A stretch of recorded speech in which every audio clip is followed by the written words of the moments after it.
Actor Katsuhiko Sasaki has appeared in numerous Godzilla films over the years.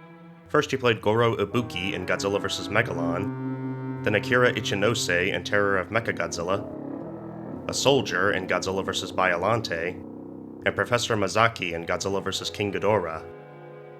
But his tenure with the Godzilla series didn't stop there.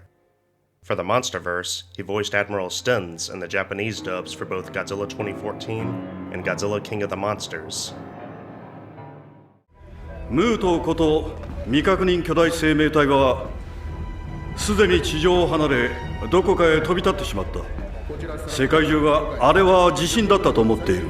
そう思わせておくのが賢明だろう。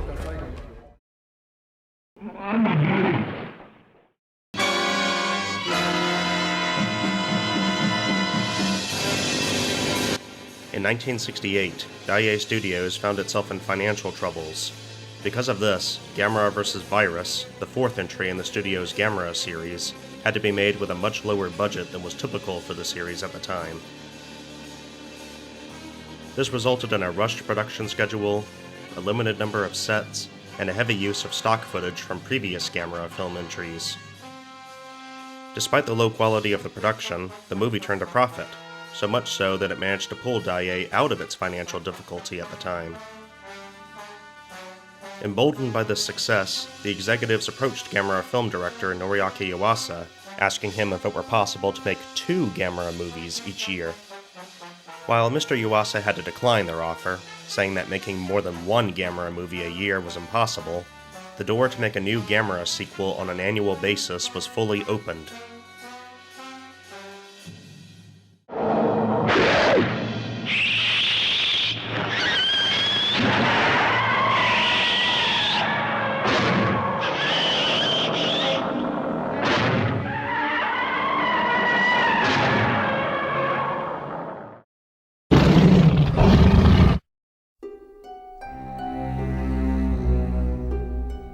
There are many actors in the industry who've appeared in more than one entry in a tokusatsu franchise, and almost always playing a different character every time. Masato Iba is no exception to that tradition.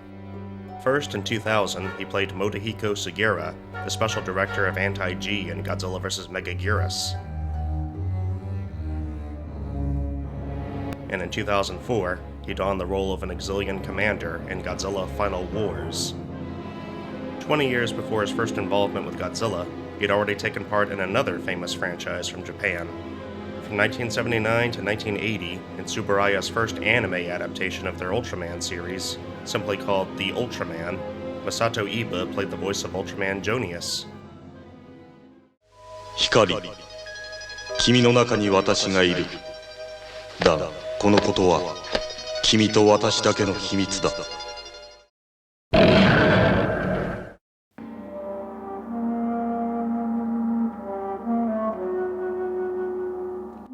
In 1964, Mothra vs. Godzilla became the first of only 3 Toho Godzilla movies to be released in both Japanese and American cinemas in the same year, with the others being Shin Godzilla in 2016 and Godzilla -1 in 2023.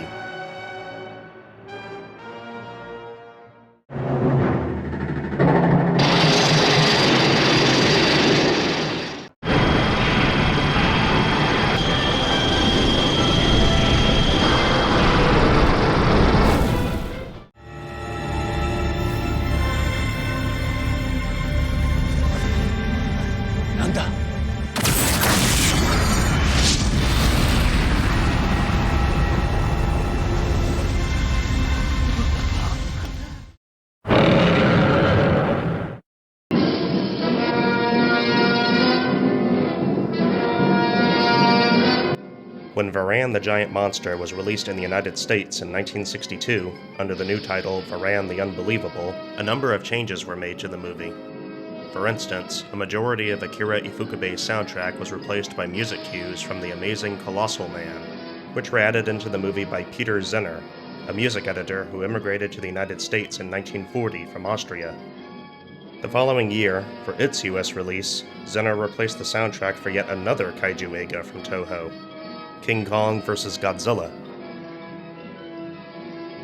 Once again, a majority of Ifukube's soundtrack is replaced with music from various American films and television. most notably Creature from the Black Lagoon.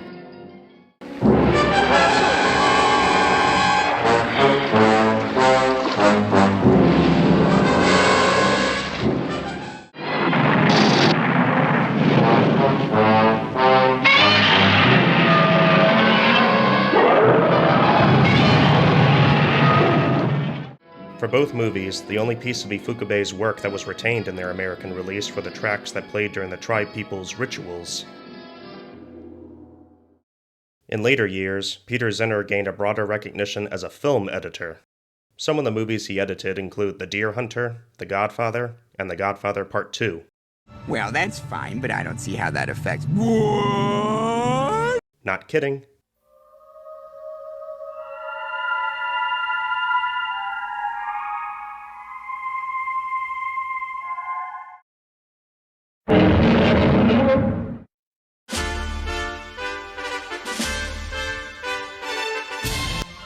Unlike his 1957 counterpart, the 1994 Mogera has the technology to split into two separate vehicles, the Star Falcon and Land Mogera. In the script for Godzilla vs. Space Godzilla, these two vehicles were originally called Garuda II and Mole Tank, respectively. Mogera's ability to split into two forms was likely based on an unused idea for Mechagodzilla in 1993. This seems fitting, as an early idea for the script called for Mechagodzilla to reappear in this movie, before the character was swapped out for Mogera.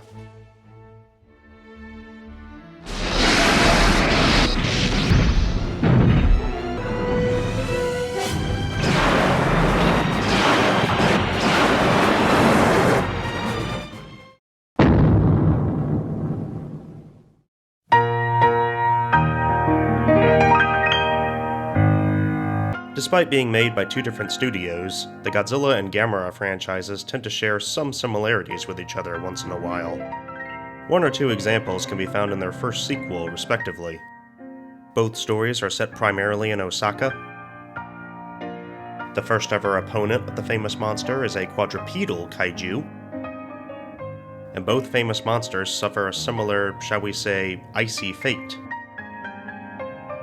In the end, Godzilla is defeated when an avalanche buries him in ice, keeping him immobilized until the next sequel, and Gamera is defeated midway in his movie, albeit temporarily, when he becomes immobilized by Baragon's freezing vapor.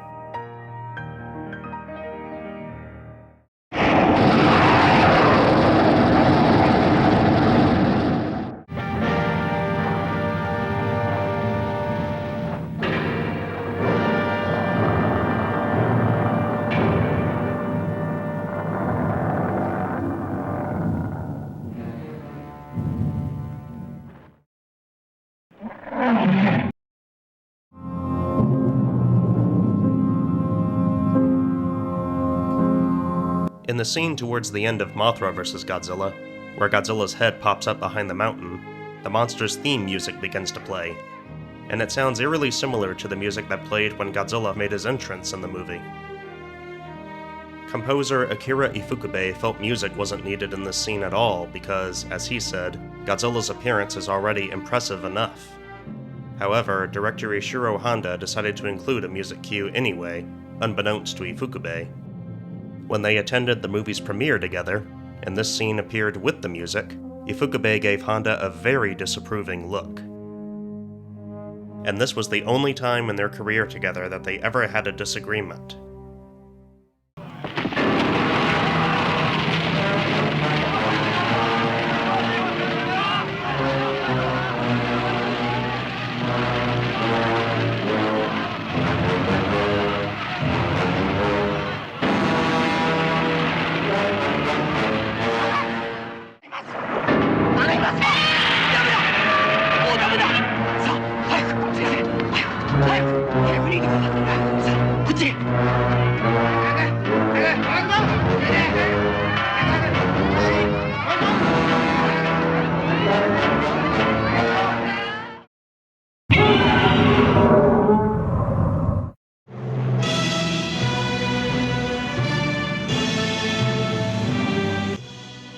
Gamera vs. Gaos, the third installment in Daiei's Gamera series, remains a fan favorite amongst fans of tokusatsu.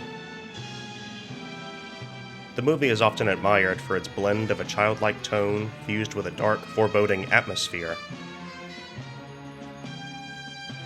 At the time of its release, the movie attracted a positive reception even from other artists. Reportedly, screenwriter Nissan Takahashi received a New Year's card from a filmmaker who congratulated him with a job well done on the movie.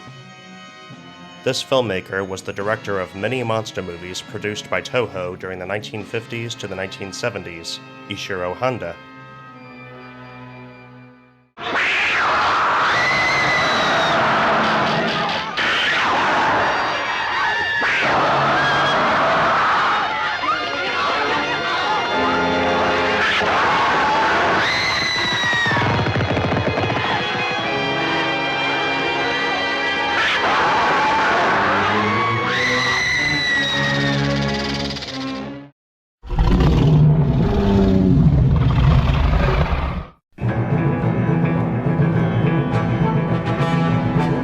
Appearing in 8 movies, not counting the different varieties of him in Rebirth of Mothra 1 and 3 and Godzilla Final Wars, King Ghidorah has established a reputation as perhaps Godzilla's toughest opponent, as well as one of Toho's Big Five, the others being Godzilla, Rodan, Mothra, and Mechagodzilla.